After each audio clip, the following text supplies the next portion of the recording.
Eh bien, salut à tous et à toutes. Aujourd'hui, on se retrouve pour une toute nouvelle vidéo. Et comme vous pouvez le voir, aujourd'hui, nous allons enfin présenter le film 24 de Détective Conan, qui est sorti au mois de janvier de cette année, donc en 2022. Donc c'est vraiment une vidéo présentation pour les personnes qui hésiteraient encore à acheter le DVD, le Blu-ray simple ou encore la version collector. Et donc cette vidéo va être divisée en deux parties, avec une première partie que nous allons commencer dès maintenant. Ça va être vraiment une présentation du DVD ainsi que de la version collector d'un point de vue visuel, c'est-à-dire lorsque vous l'achetez, qu'est-ce que vous avez concrètement entre les mains. Et pour comparer le DVD et la version collector, j'ai aussi pris le film 6 de Black Box pour essayer de voir quels sont les points que l'on a en plus, quels sont les points négatifs, etc. etc. Comme d'habitude, je vais essayer d'être le plus objectif possible, même s'il y a toujours une part de subjectivité. En étant un grand fan de Détective Conan, je ne vais pas non plus vous dire que je vais mettre une note de 2 sur 20. Ce serait vraiment qu'il n'y ait que la moitié du film qui soit gravé dessus et qu'en plus de ça, la boîte arrive complètement détruite. Ce serait le seul moyen que je mette 2. Mais nous allons pouvoir commencer tout de suite avec la version DVD qui, je le rappelle, coûte tout de même 20 €. Donc, d'un point de vue visuel extérieur, nous pouvons voir que la jaquette est assez simple, puisqu'ils ont utilisé l'affiche du film avec pas tous les personnages, ils ont seulement gardé la famille Akai, Ran, Aibara et bien entendu Conan, qui est le personnage principal dans tous les films. Voilà. Pour ce qui est de la tranche du DVD, c'est exactement pareil. Nous avons le droit à Détective Conan The Scarlet Bullet. Nous avons aussi le fond de l'affiche du film avec uniquement Conan sur l'image. Nous avons bien entendu le logo DVD et le logo d'AB Vidéo. Juste derrière, nous avons des informations assez basiques, quelque chose que l'on retrouve dans toutes les versions de n'importe quel film au monde. Nous avons une sorte de résumé du film, ou en tout cas quelque chose qui permet d'accrocher la personne qui aimerait l'acheter. Juste en dessous, nous avons le droit à une petite banderole avec des images du film, donc Akai et son sniper, une image des Jeux Olympiques, des Jeux Sportifs Mondiaux plutôt, une image de Conan sur son skate. Juste en dessous, nous avons un petit résumé de ce qu'est la licence dans le monde depuis plus de 20 ans, puisque c'est écrit: depuis 27 ans, Détective Conan est une des licences les plus populaires au monde. Braquage, enlèvement et crimes en tout genre, Conan Edogawa est un Sherlock Holmes des temps modernes. Dans cette nouvelle aventure, le film mêle habilement action et suspense, sublimé par une animation éblouissante, du grand spectacle pour toute la famille. Et pour le coup, je suis tout à fait d'accord avec ça, puisque j'ai pu en parler avec certains membres des studios GS ainsi que d'autres personnes en MP. C'est que personnellement, je trouvais que sur les 3 derniers films sortis de Détective Conan, donc entre le film 22 avec Amuro, le film 23 avec le Kid et le film 24 avec la famille Akai, je trouvais que celui-ci était vraiment le meilleur, puisque sans spoiler, vous inquiétez pas, il n'y aura pas de spoil dans cette vidéo, sans spoiler, comme dans tous les films, nous avons beaucoup de scènes, ou en tout cas beaucoup de choses assez what the fuck, des choses qui sortent vraiment du réel, par rapport à ce que Gosho essaye de faire dans le manga. Et pour le coup, je trouvais que les choses what the fuck étaient extrêmement bien expliquées dans le film, c'est-à-dire qu'ils arrivent à trouver des explications totalement viables à des choses qui normalement ne devraient pas être possibles. Mais en tout cas, voilà, je trouve que le petit résumé est assez bien fait. Au niveau de la petite banderole orange, nous avons les différentes langues utilisées. Donc nous avons bien entendu la VF avec les voix de l'époque. Nous avons la VO sous-titrée français. Le son, c'est du 2.0 ou du 5.1. Et le format, c'est bien entendu du 16/9. Donc jusque-là, aucune surprise. Et lorsque l'on va ouvrir la boîte du DVD, voilà. C'est le gros point négatif, je trouve, pour cette version qui, je le rappelle, coûte 20 €. Nous n'avons que les DVD. Je trouve que cela aurait été sympa d'avoir un petit livret, quelque chose entre 4 et 6 pages qui nous résume le film, avec une petite fiche descriptive des personnages, etc., etc. Cela aurait été assez simple à mettre en place, cela n'aurait pas coûté très cher et ça nous aurait surtout fait plaisir puisque d'ouvrir le DVD qui a tout de même coûté 20 € et de n'avoir que le DVD sans rien autour, même pas une petite illustration en arrière-fond pour essayer de décorer tout ça, je trouve que c'est assez dommage. Et nous allons pouvoir comparer tout ça avec ce que Black Box nous avait fait, puisque pour le coup, je rappelle, lors de la sortie des films, ils étaient à 15 € en sachant que c'est un digipack mêlant le DVD et le Blu-ray. Donc digipack avec 2 CD. Nous avons en plus de cela un fourreau pour 15 €. Donc ça, bien entendu, c'était le prix lors de la sortie du film. Maintenant, à l'heure actuelle, vous pouvez le trouver neuf, c'est-à-dire encore emballé sous blister. Vous pouvez trouver un film entre 5 et 10 € au grand maximum, en fonction de si vous l'achetez à l'unité ou si vous achetez les packs de 12 films. Et donc ici, encore une fois, l'affiche du film, le logo Détective Conan et le titre du film. Et lorsqu'on ouvre, le DVD, le Blu-ray, tout ça pour moins cher. Bien entendu, j'ai pu critiquer qu'il n'y avait pas de fond. Ici, on peut dire aussi qu'il n'y a pas vraiment de fond, mais ils ont quand même utilisé une couleur dégradée en lien avec le film, et c'est déjà ça de prix, même si ce n'est pas un point positif. Donc pour le coup, je trouve que le DVD, c'est vraiment cher.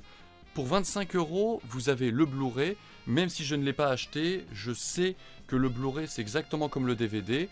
Vous avez une boîte Blu-ray assez basique, avec la jaquette et le Blu-ray à l'intérieur. Mais pour le coup, pour 5 € de plus, je trouve que le Blu-ray individuel est quand même bien meilleur que le DVD, puisque vous verrez par la suite qu'il y a aussi une différence assez visible de qualité entre les deux.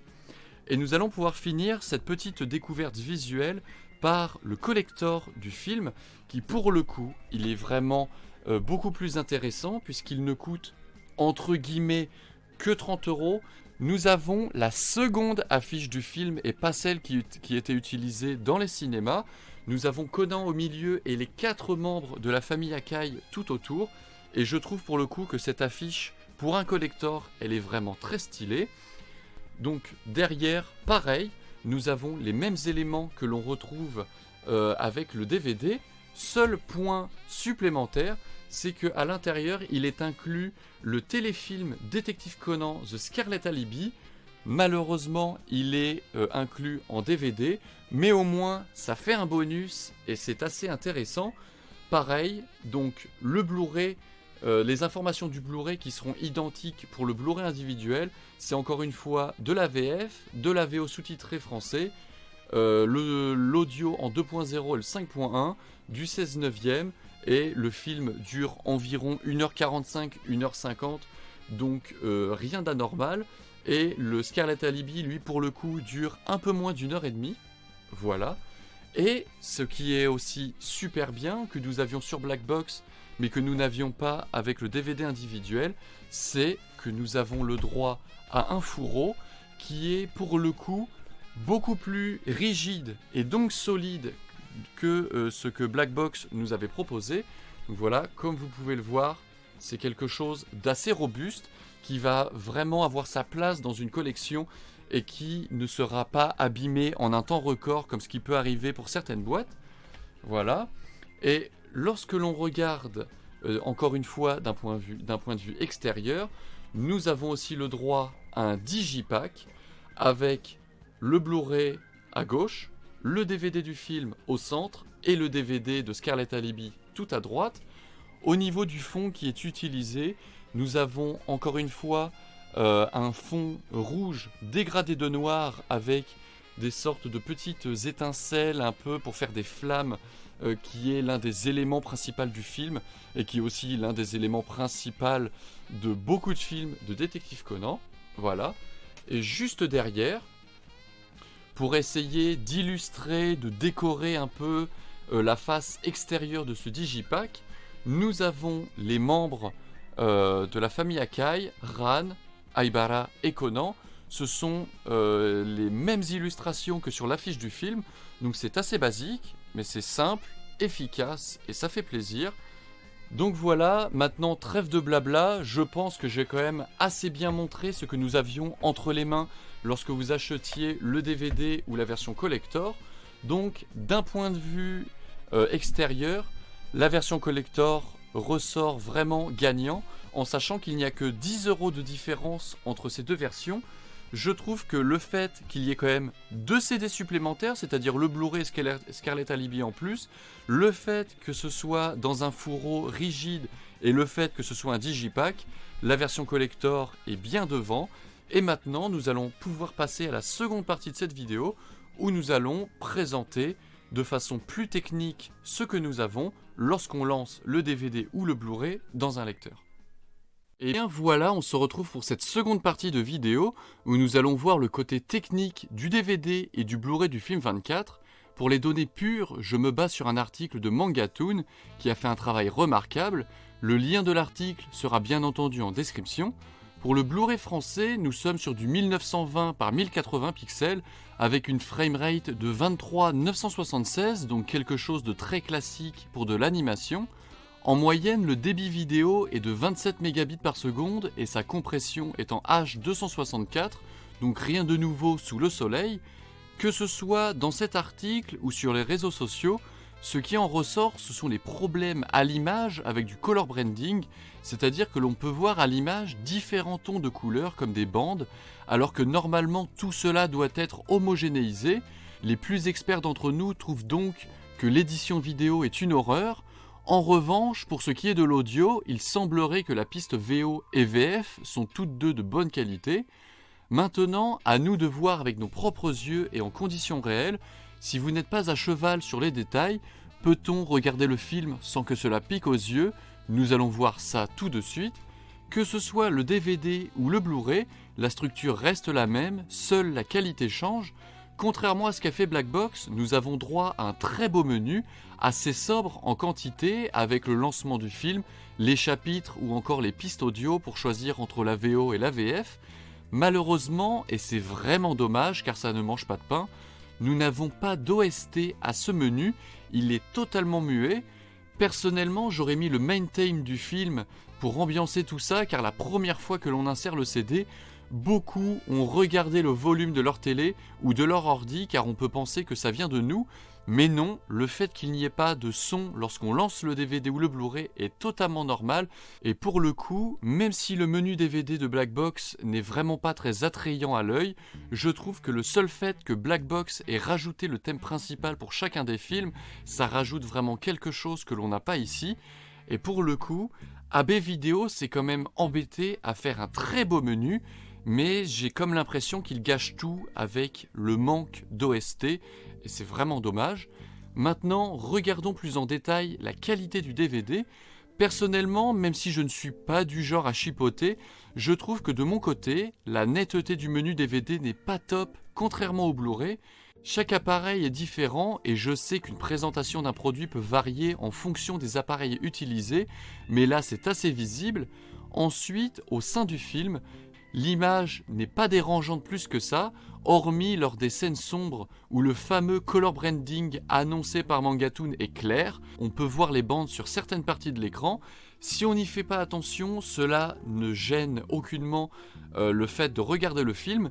Mais maintenant que vous avez cette information et maintenant que je vous l'ai dit, peut-être que quand vous regarderez le film, vos yeux seront beaucoup plus attentifs à ce genre de détails. Pour le coup, comme j'ai pu le dire, la qualité du Blu-ray, même si elle aurait pu être meilleure vis-à-vis de la comparaison que certains ont pu faire avec ce que les Allemands, mais aussi les Japonais ont. C'est vrai qu'en France, nous n'avons absolument pas la meilleure des qualités, mais le Blu-ray est nettement supérieur au DVD. Ainsi, pour faire une conclusion à cette vidéo, pour 20 €, le DVD ne semble pas la solution la plus intéressante du fait de sa simplicité qui peut vite tourner au vide. Une simple boîte avec le DVD et rien d'autre, le matériel envoyé par les Japonais qui n'est clairement pas le meilleur qu'ils aient envoyé, associé avec une dégradation d'AB vidéo, plombe la qualité finale. Pour 5 € de plus, le Blu-ray est une bonne solution intermédiaire car pour un fan qui n'est pas à cheval sur le moindre pixel pourra regarder le film sans que cela ne pique les yeux.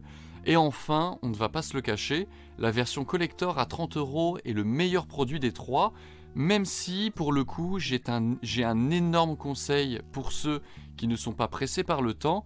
Attendez que la version collector ou que la version Blu-ray simple baisse au niveau des prix.